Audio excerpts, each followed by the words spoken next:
السلام علیکم پاکستان، حمید نقیبی آپ کی خدمت میں حاضر ہے۔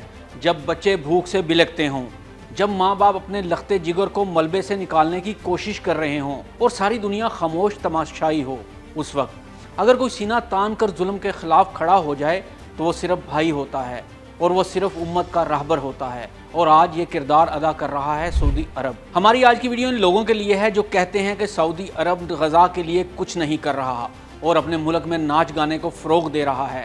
سعودی عرب کو ایک ماڈرن ملک بنایا جا رہا ہے، جبکہ امت اسلامیہ کا مرکز اور گہوارہ فلسطین کی حالت زار پر خاموش کیوں ہے؟ تو آئیے دیکھتے ہیں سعودی عرب فلسطین اور غزہ کے لیے کیا کچھ کر رہا ہے۔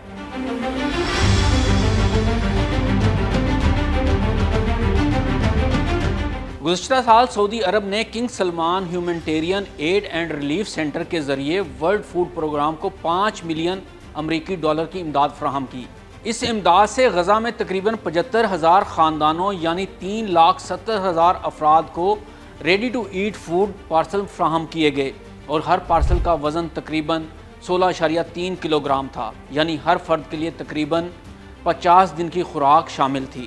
جب غزہ میں خوراک ختم ہو گئی، جب بچے گھاس کھانے پر مجبور ہو گئے، جب قحط کی خبریں دنیا کے ضمیر کو جھنجھوڑنے لگیں، اس وقت سعودی عرب نے براہ راست امریکی صدر ڈونلڈ ٹرمپ سے رابطہ کیا۔ سعودی قیادت نے ٹرمپ سے صاف کہا، غزہ میں لوگ بھوک سے مر رہے ہیں، اسرائیل امداد بند کر چکا ہے، خوراک کی بحالی ہماری ترجیح ہے۔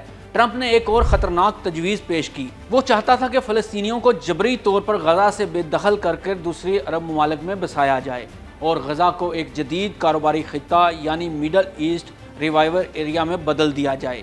لیکن سعودی عرب نے نہ صرف اس منصوبے کو مسترد کیا بلکہ دو ٹوک الفاظ میں اعلان کیا، القدس کے ساتھ ہمارے غیر متزلزل پالیسی ہے، فلسطینیوں کی جبری بے دخلی کسی صورت قبول نہیں۔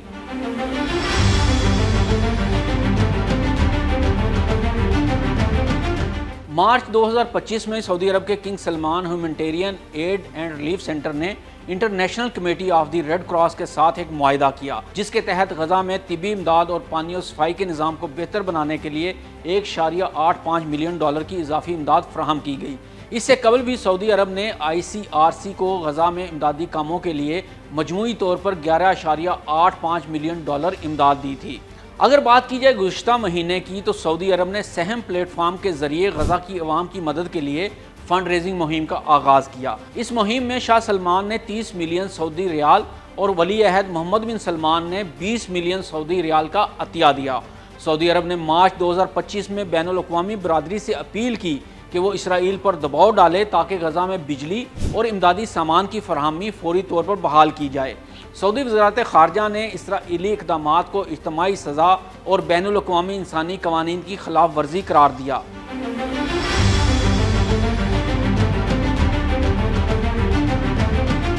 جب دنیا خاموش تماشائی بنی رہی، تب سعودی عرب نے بولنے کی بجائے عمل سے جواب دیا۔ نہ صرف لاکھوں ڈالر کی مالی امداد بلکہ خوراک، طبی سہولتیں اور سیاسی حمایت کے ذریعے اس نے ثابت کیا کہ اگر نیت سچی ہو تو امید کی شمع کبھی نہیں بجھتی۔ سعودی عرب خاموشی سے جو کر سکتا ہے وہ کر رہا ہے، لہٰذا یہ کہنا کہ سعودی عرب غزہ کی حمایت میں خاموش ہے تو یہ حقائق کو مسخ کرنے والی بات ہے۔ تو آئیے ہم بھی اپنے حصے کی شمع جلائیں، آواز اٹھائیں اور اپنے فلسطینی بھائیوں کا ساتھ دیں، کیونکہ ایک دن آئے گا جب انصاف بولے گا اور مظلوم سر اٹھا کر کہے گا ہم اکیلے نہیں تھے۔